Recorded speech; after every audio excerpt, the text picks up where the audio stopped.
आज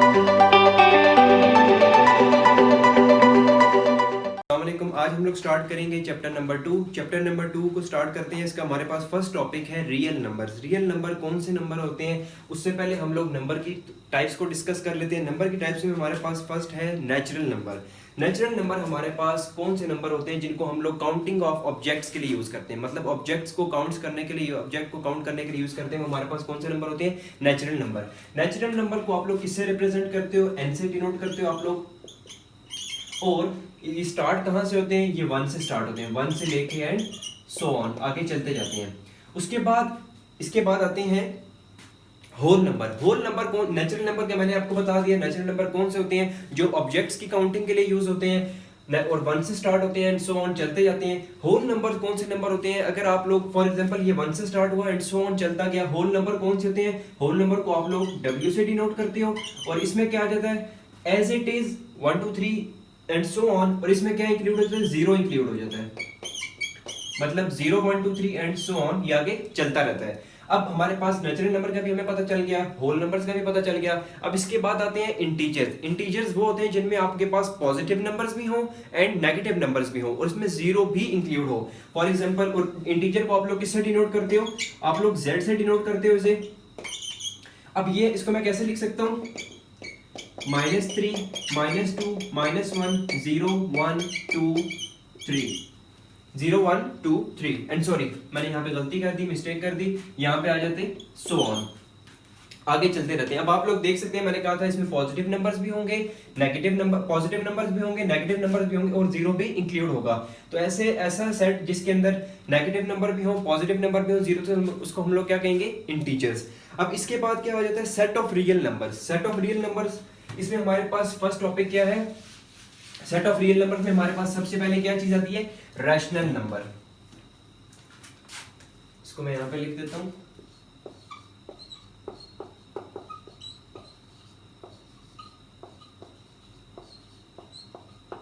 rational number. Rational number कौन से नंबर होते हैं जिनको हम लोग P बाई Q के फॉर्म में लिख सकें, मतलब जो एक दूसरे के ऊपर डिविजिबल हो, हम लोग इनको P बाई Q के फॉर्म में लिख सकते हैं। फॉर एग्जांपल 2/3 ये डिविजिबल है, इनको हम लोग रैशनल नंबर कह सकते हैं। इसकी जो बुक में डेफिनेशन है, all numbers of the form P by Q where P and Q।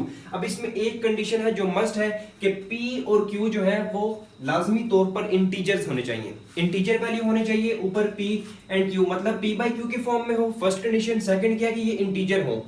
First condition है हमारे पास ये P बाई Q के फॉर्म में होने चाहिए, डिविजिबल होने चाहिए, एंड सेकंड हमारे पास है इंटीजर होने चाहिए। और थर्ड कंडीशन इसकी ये है कि जो हमारे पास Q है P बाई Q के फॉर्म में, तो Q is not equal to 0। Q 0 नहीं होना चाहिए। अगर यहाँ पर 0 होगा, फॉर एग्जाम्पल 2/0, तो ये रैशनल नंबर नहीं है। तो इसकी डेफिनेशन को हम लोग यहाँ पे लिख देते हैं।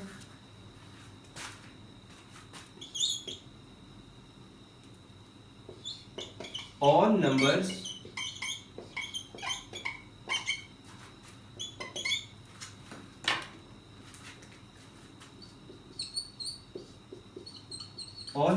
in the form of P by Q in which P and Q are the integers. P and Q are the integers and Q is not equal to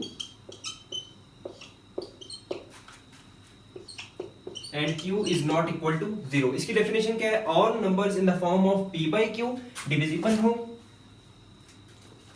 इसकी डेफिनेशन हमारे पास क्या है? All numbers in the form of P by Q in which P and Q, जो P और Q है वो लाजमी तौर पर इंटीजर्स होने चाहिए और इनमें जो Q है वो हमारे पास 0 नहीं होना चाहिए। तो ऐसे नंबर को हम लोग कौन से नंबर कहेंगे? Rational numbers.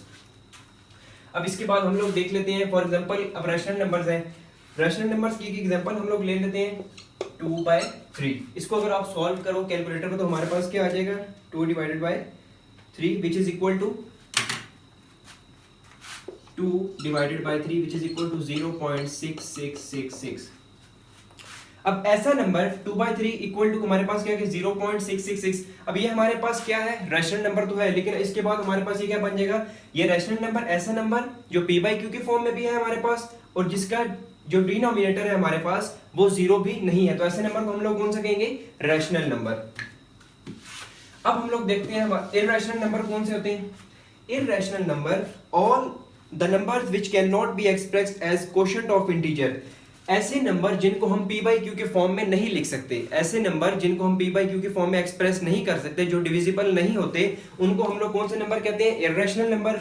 अब इररेशनल नंबर कौन से नंबर होते हैं, फॉर एग्जांपल √3, इनको आप लोग डिवाइड नहीं कर सकते हो, डिवाइड करो किसी भी नंबर को डिवाइड करो तो आपके पास √3, मतलब डिवाइड आप लोग इसको नहीं कर सकते। पाई की आप लोगों को पता है कि वैल्यू क्या होती है 3.147, इसको आप लोग p/q के फॉर्म में नहीं लिख सकते। एक्सपोनेंट e, इसको भी आप लोग p/q के फॉर्म में नहीं लिख सकते। तो ये सारे नंबर्स कौन से हैं, इररेशनल नंबर है, जिनको आप लोग p/q के फॉर्म में नहीं लिख सकते। इररेशनल नंबर का भी हमें पता चल गया। इसके बाद जो हमारे पास नेक्स्ट टॉपिक है terminating decimal fraction. Terminating decimal fraction कौन सी फ्रैक्शन होती है,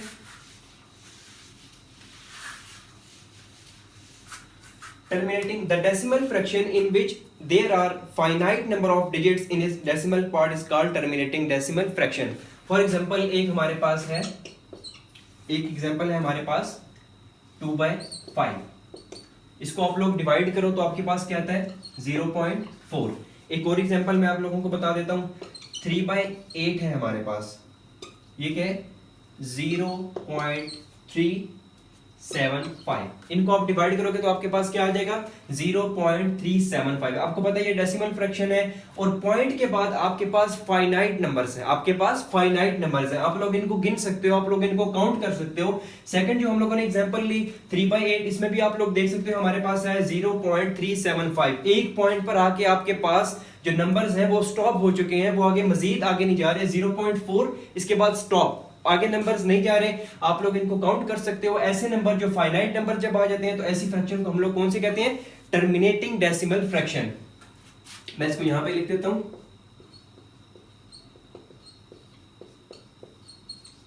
terminating decimal fraction. Terminating decimal fraction कौन सी फ्रैक्शन होती है, जब आप लोग p/q के फॉर्म में लिखे होते हैं, आप लोग उनको डिवाइड करते हो, आपके पास जो डेसिमल, आपके पास जो फ्रैक्शन आ जाती है, डेसिमल फ्रैक्शन आ जाती है, उसमें जो पॉइंट के बाद जो नंबर्स होते हैं वो फाइनाइट होते हैं, आप लोग उनको गिन सकते हो, वो एक पॉइंट पर जाके स्टॉप हो जाते हैं। अगर फॉर एग्जांपल ये नंबर होता 0.4122678, तो इस नंबर को मैं टर्मिनेटिंग डेसिमल फ्रैक्शन मैं इसको नहीं बोल सकता, क्योंकि ये चलता ही जा रहा है, हमें नहीं पता ये कब रुकेगा। अब लेकिन यहाँ पर क्या ये एक पॉइंट पर आके स्टॉप हो चुका है, तो ऐसे हम लोग, ऐसी फ्रैक्शन को हम लोग कौन सी फ्रैक्शन कहते हैं, टर्मिनेटिंग डेसिमल फ्रैक्शन। ये भी क्लियर है। इसके बाद आ जाती है recurring and non terminating decimal fraction. Recurring decimal fraction कौन सी होती है,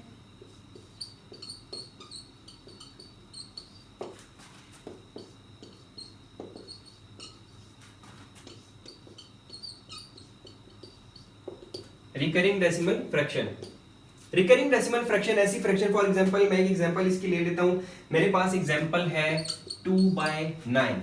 आप इसको 2/9 है, आप इसको सॉल्व करते हो, आपके पास आ जाएगा आगे 0.222 चलता जा रहा है, हमें नहीं पता ये कब खत्म हो। एज रिकरिंग का मतलब क्या होता है, बार बार आना, बार बार होना या बार बार आना। तो यहाँ पे क्या है 0.2222 ये बार बार आ रहा है, तो ऐसी फ्रैक्शन जिसके अंदर सेम नंबर बार बार रिपीट हो रहा है, मतलब इसको फॉर एग्जांपल अब ये हमारे पास 0.22 है, अगर हमारे पास फॉर एग्जांपल यहाँ पे हमारे पास कोई एग्जांपल है और इसको हम लोग सॉल्व करते हैं, हमारे पास आंसर आ जाता है 0.232323, तो तब भी सेम नंबर्स बार बार रिपीट हो रहे हैं, तो ऐसी फ्रैक्शन को हम लोग कौन सी फ्रैक्शन कहेंगे, रिकरिंग डेसिमल फ्रैक्शन, क्योंकि जो पॉइंट के बाद जो नंबर है वो सेम नंबर है और वो रिपीट हो जा रहा है, तो ऐसी फ्रैक्शन को हम लोग कौन सी फ्रैक्शन कहेंगे, रिकरिंग डेसिमल फ्रैक्शन। इसको आप लोग नॉन टर्मिनेटिंग डेसिमल फ्रैक्शन भी बोलते हो। इसके बाद आ जाता है हमारे पास, इसके बाद हम लोग स्टार्ट करते हैं एक्सरसाइज 2.1। एक्सरसाइज 2.1 को स्टार्ट करते हैं हम लोग। रियल नंबर हमारे पास कौन से नंबर होते हैं, it is a combination of rational number and irrational number. Real numbers कौन से होते हैं? It is a combination of rational number and real number. इसके बाद हम लोग स्टार्ट करते हैं एक्सरसाइज 2.1।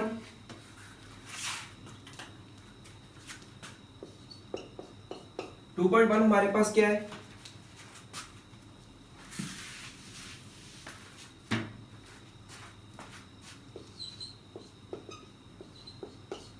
क्वेश्चन नंबर वन है हमारे पास, identify which of the following are rational and irrational number. जिसमें फर्स्ट पार्ट है हमारे पास √3, जिसको हम लोग एग्जांपल में भी देख चुके हैं। √3 आपको पता है ये p/q की फॉर्म में भी नहीं है, आप लोग इसको ये डिविजिबल भी नहीं है, आप लोग इसको p/q की फॉर्म में लिख भी नहीं सकते, और इसका आंसर भी फाइनाइट नहीं है, इनफाइनाइट है। तो इसका हम लोग क्या कहेंगे? ये इररेशनल नंबर है, रैशनल नंबर ये नहीं है। तो हमारे पास ये क्या है? इररेशनल नंबर है। सेकंड पार्ट है हमारे पास 1/6। 1/6 को अगर आप लोग 1/6, तो ये आपके पास आता है 0.16666। अब ये है, इसको आप लोग, एक तो ये p/q की फॉर्म में है, और इसका जो q है, जो कोशेंट है, इसका जो डिनोमिनेटर है वो 0 भी नहीं है। तो ये आपके पास कौन सा नंबर आ गया? ये रैशनल नंबर। हम लोगों ने बताना है या रैशनल है या इररेशनल। तो ये कौन सा नंबर है हमारे पास? रैशनल नंबर है। आप लोग थर्ड पार्ट पे मूव करो। थर्ड पार्ट हमारा क्या है? पाई की आप सबको वैल्यू पता है, पाई को 3.1472, मतलब इनफाइनाइट नंबर है, फाइनाइट नहीं है। तो ये, और डिविजिबल फॉर्म में भी नहीं है, तो ये कौन सा हो गया? इररेशनल। ये हमारे पास पाई, हमारे पास क्या है? पाई हमारे पास क्या है? इररेशनल। मैं इसके आगे IR लिख देता हूं। इसी के 4 पार्ट को हम लोग देख लेते हैं। 4 पार्ट हमारे पास क्या है? 15/2, p/q के फॉर्म में, डिनोमिनेटर 0 भी नहीं है, तो सिंपली हमें ये नजर आ रहा है कि हमारे पास ये कौन सा नंबर है? रैशनल। मैं इसके आगे R लिख देता हूं। फिफ्थ पार्ट हमारे पास क्या है? 7.25। ये हमारे पास डेसिमल फ्रैक्शन में है। 7.25 पॉइंट के बाद फाइनाइट नंबर है, तो ये भी हमारे पास कौन सी फ्रैक्शन आ गई? ये हमारे पास कौन सा नंबर है? Rational number. सिक्स्थ पार्ट हमारे पास क्या है? √29, सेम एज पार्ट 1। पार्ट 1 में हमारे पास क्या था? √3 था, इररेशनल था। क्यों था? क्योंकि ये p/q के फॉर्म में भी इसको हम लोग नहीं लिख सकते, और ये किसी पर डिवाइड भी नहीं हो सकता, p/q डिविजिबल भी नहीं है। तो ये हमारे पास कौन सा नंबर आ गया? Irrational number. हम लोगों ने क्वेश्चन नंबर 1 में हम लोगों ने सिंपली यही बताना था कि ये रैशनल है या इररेशनल है। हम लोग क्वेश्चन नंबर 2 पे मूव करते हैं।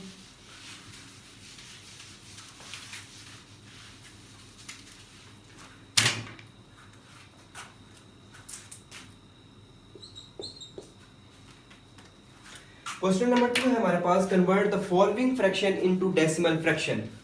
फॉर एग्जांपल फर्स्ट पार्ट हम लोग देख लेते हैं। फर्स्ट पार्ट हमारे पास क्या है? 17/25। हम लोगों ने इनको डेसिमल फ्रैक्शन में करना है, तो सिंपली हम लोग, अब डिवीजन आप लोगों को आती होगी, 17 and 25। अब आपके पास यहाँ पर क्या है? 17 है, यहाँ पे 25। आप लोग पॉइंट लगा लो। पॉइंट लगाने के बाद यहाँ पे क्या हो जाएगा? यहाँ पे आ जाएगा 0। पॉइंट लगाने के बाद यहाँ पे आ गया 0। 25, इसको मैं डिवाइड कर लेता हूँ, 170 डिवाइडेड बाय 25। तो ये हमारे पास क्या आ जाएगा? 25 into 5, 25 into 6, तो ये हमारे पास आ गया 150। 25 into 6 हमारे पास क्या आ गया? 150। अब यहाँ पे हमारे पास कितने यहाँ से आ गए? 20 हमारे पास यहाँ से आ गया, 20 आ गया। अब फिर यहाँ पे 25 है, यहाँ पे है 20। पॉइंट हमारे हमने पॉइंट को हम लोगों ने ऑलरेडी एडजस्ट किया हुआ है, तो हम लोग यहाँ पे 0 लगा लेते हैं। अब क्या हो गया? अब हमारे पास क्या हो गया? 25 8s are 200 होता है। यहाँ पे क्या आ गया? 8, और यहाँ पे क्या आ गया? 200।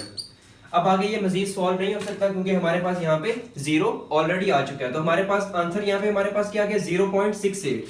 इसको हम लोगों ने डेसिमल फ्रैक्शन में कन्वर्ट कर दिया। हमारे पास क्या आ गया? 0.68। सिंपली आप लोगों ने डिवीजन करनी है। इसी तरीके से हम लोग सेकंड पार्ट आप लोगों ने खुद करना है। थर्ड पार्ट को मैं आपको करा देता हूँ। थर्ड पार्ट हमारे पास क्या है? 57 डिवाइडेड बाय 8। इसकी डिवीजन कर लेते हैं। 57 8, आप लोगों को पता है 8 7s are 56 होता है। 7s are 56 हो गया। यहां से हमारे पास क्या आ गया? 1। अब यहाँ पे आ गया 1। अब मुझे यहाँ पे चाहिए, यहाँ पे है 8, तो मैं इसको यहाँ पे नहीं कर सकता, तो मैं यहाँ पे पॉइंट लगा के यहाँ पे क्या आ गया 0, 8 1 8। अब यहाँ पे क्या आ गया 2, 10 में से 8 माइनस करो तो आपके पास 2 आ जाएगा। अब यहाँ पर 8 और यहाँ पे 2, पॉइंट को मैंने ऑलरेडी एडजस्ट किया हुआ है, मैं यहाँ पे एक और 0 लगा दूंगा और यहाँ पे क्या हो जाएगा 8 2 16, 8 2 16। अब फिर मेरे पास यहाँ पे 4 आ गया, यहाँ पे 8, पॉइंट को मैंने एडजस्ट किया हुआ है, मैं 0 लगा दूंगा। अब हमारे पास क्या हो जाएगा 8 5 40। अब ये क्या आ गया हमारे पास 0, तो हमारे पास इसका क्या आंसर आ गया, हमने इसको डेसिमल फ्रैक्शन में कन्वर्ट किया तो हमारे पास क्या आ गया 7.125। मेरे पास क्या आ गया 7.125। अब इसको फर्दर मैं आगे मूव करता हूं।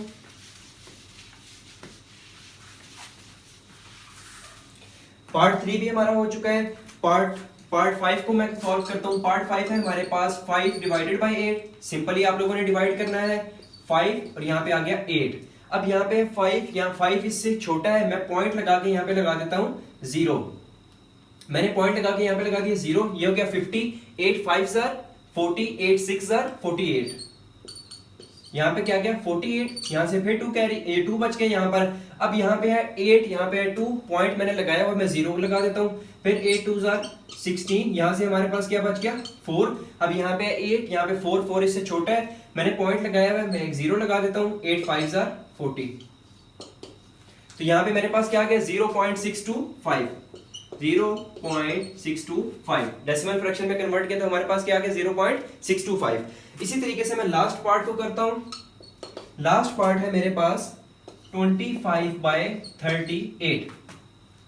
डिवीजन करनी है 25 और यहां पे आ गया 38। अब 38 1 38, तो यहाँ पे है अंदर 25 इससे छोटा है, मैं पॉइंट लगाकर यहाँ पे लगा दूंगा 0। अब मैं इसको आगे सॉल्व करता हूं। हमारे पास क्या है 250 divided by 38,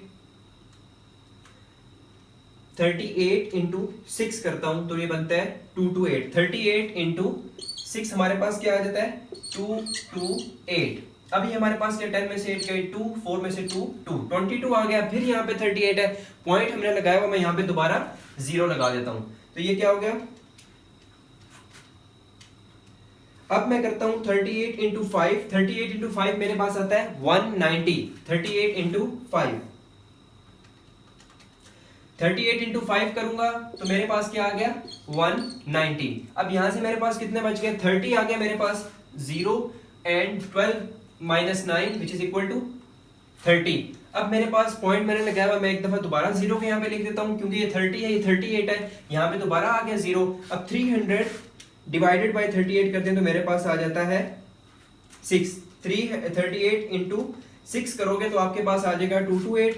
38 into 7, 38 into 7, 38 into 8 करें तो हमारे पास 304। 38 इंटू 7 करते हैं तो हमारे पास क्या आ गया, ये हमारे पास आ गया 266। अब आपके पास क्या बच जाता है 10 में से 6 गए, सॉरी 10 में से 6 गए 4, 9 में से 6 3, 34 आ गया आपके पास। अब ये है 38, यहाँ पे आपके पास क्या है 38। अब मैंने पॉइंट लगाया, मैं 0 दोबारा लगा देता हूं। अब मैं चेक करता हूं 340 डिवाइडेड बाय 38, तो ये क्या बन गया 38 इंटू 8, 38 इंटू 8 आपके पास क्या आता है एंड 38 इंटू 9, 38 इंटू 8 आप लोग कर दोगे, 38 इंटू 8 आपके पास क्या आ गया 30। 38 इंटू 8 आपके पास आ गया 304। अब आपके पास यहाँ पे क्या बचेगा 10 में से 4 6 एंड 36। तो ये आगे आप लोग देख सकते हैं कि ये चलता जा रहा है, ये मजीद सॉल्व नहीं हो रहा, तो इसके पास हम लोग सिंपली हम लोगों ने 4 तक ले गए हैं, पॉइंट के बाद 4 डिजिट्स तक, तो हम इसको यहीं पे सिंपली लिख देते हैं। हमारे पास क्या आंसर आ गया 0.6578, क्योंकि हम लोगों ने इसको चेक कर लिया। बाकी जितने भी आप लोगों ने किया पॉइंट के बाद 3 वैल्यूज तक आप लोगों ने चेक करना है, 0 आ गया तो ठीक, वरना आप लोगों ने आंसर लिख देना है। अब हमारा क्वेश्चन नंबर 2 भी हमारा कंप्लीट हो चुका है। क्वेश्चन नंबर 3 को देखते हैं। क्वेश्चन नंबर 3 क्या है हमारे पास,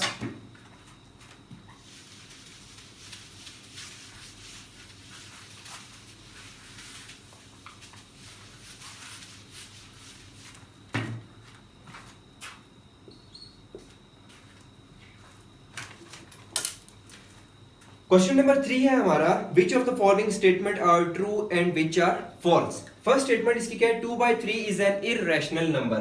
फर्स्ट स्टेटमेंट हमारी क्या है, 2/3 इज एन इररेशनल नंबर। आपको पता है 2/3 p/q के फॉर्म में है, डिनोमिनेटर 0 नहीं है, तो ये कौन सा नंबर हो गया, ये रैशनल नंबर है, ये इररेशनल नंबर नहीं है। तो फर्स्ट स्टेटमेंट हमारे पास क्या है, फॉल्स। फर्स्ट स्टेटमेंट हमारे पास क्या है, फॉल्स, क्योंकि ये रैशनल नंबर है और उन्होंने यहाँ पे क्या है 2/3 इज एन इररेशनल नंबर, ये रैशनल नंबर है, इसलिए फर्स्ट हमारी जो स्टेटमेंट है वो फॉल्स है। सेकंड स्टेटमेंट है हमारे पास, pi is an irrational number, जो कि ट्रू है। Pi is an irrational number, ये हमारे पास क्या है, ट्रू। आपको पता है पाई जो है उसको हम लोग p/q के फॉर्म में भी नहीं लिख सकते, वो डिविजिबल भी नहीं होता किसी नंबर पे, और डिविजिबल भी नहीं होता पाई, और आप लोग उसको p/q की फॉर्म में भी नहीं लिख सकते, क्योंकि वो जब आप लोगों को पता है पाई किसके इक्वल होता है, 3.147, और ये आगे पता चलता जाता है 3.147, और ये आगे सो ऑन। हमें नहीं पता ये कहां पे जाके स्टॉप होगा, पॉइंट के बाद फाइनाइट नंबर्स नहीं है, इनफाइनाइट नंबर्स हैं, और उनकी सीक्वेंस भी चेंज है। तो आप लोग इसको, या आपके पास कौन सा नंबर है, इररेशनल नंबर, इसलिए हमारे पास सेकंड स्टेटमेंट ट्रू है। थर्ड स्टेटमेंट हमारे पास क्या है, 1/9 इज अ टर्मिनेटिंग फ्रैक्शन। 1/9, इसको हम लोग चेक कर लेते हैं।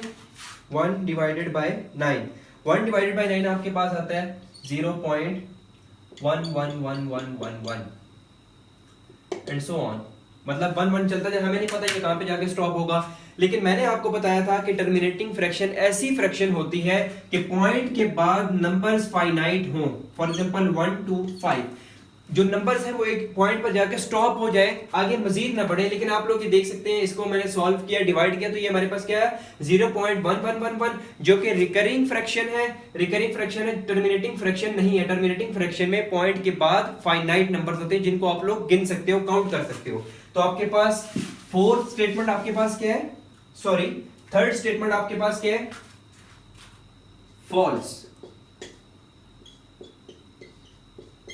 ये है हमारे पास फॉल्स, क्योंकि ये रिकरिंग फ्रैक्शन और यहां पे उन्होंने टर्मिनेटिंग फ्रैक्शन लिखा है। फोर्थ फ्रैक्शन हमारे पास क्या है, 3/4 is a terminating fraction. 3/4 is a terminating fraction. इसको मैं डिवाइड करके चेक कर लेता हूं, 3/4, तो ये मेरे पास आ गया 0.75। अब हमें पता है, मैंने आपको बताया था कि टर्मिनेटिंग फ्रैक्शन वो फ्रैक्शन होती है कि पॉइंट के बाद आपके पास फाइनाइट नंबर हो जिनको आप लोग काउंट कर सकते हो। मतलब जो नंबर्स आपके पास पॉइंट के बाद हैं वो स्टॉप हो गए हैं, वो मजीद आगे बढ़ नहीं रहे। तो ये आपके पास कौन से, आप लोग देखते हैं पॉइंट के बाद आपके पास कितने 2 नंबर्स हैं, मतलब आप लोग इनको गिन सकते हो, फाइनाइट नंबर्स हैं। तो आपके पास ये स्टेटमेंट आपकी ट्रू है। 3/4 is the terminating fraction, true.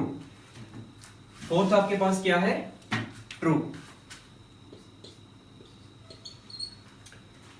Fifth आपके पास क्या है, 4/5 इज अ रिकरिंग फ्रैक्शन।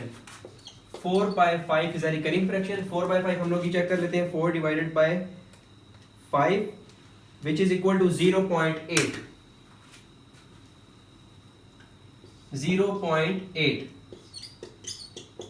तो रिकरिंग फ्रैक्शन कौन सी फ्रैक्शन होती है कि जो पॉइंट के बाद जो नंबर वो बार बार रिपीट हो रहा हो। लेकिन आप लोग देख सकते हैं कि पॉइंट के बाद एक ही नंबर है, आप लोग इसको काउंट, फाइनाइट नंबर है, तो आपके पास ये कौन सी फ्रैक्शन हुई, ये आपके पास टर्मिनेटिंग फ्रैक्शन है, ये आपके पास रिकरिंग फ्रैक्शन नहीं है। रिकरिंग फ्रैक्शन, अगर ये रिकरिंग फ्रैक्शन के तब होती कि आपके पास आता 0.888।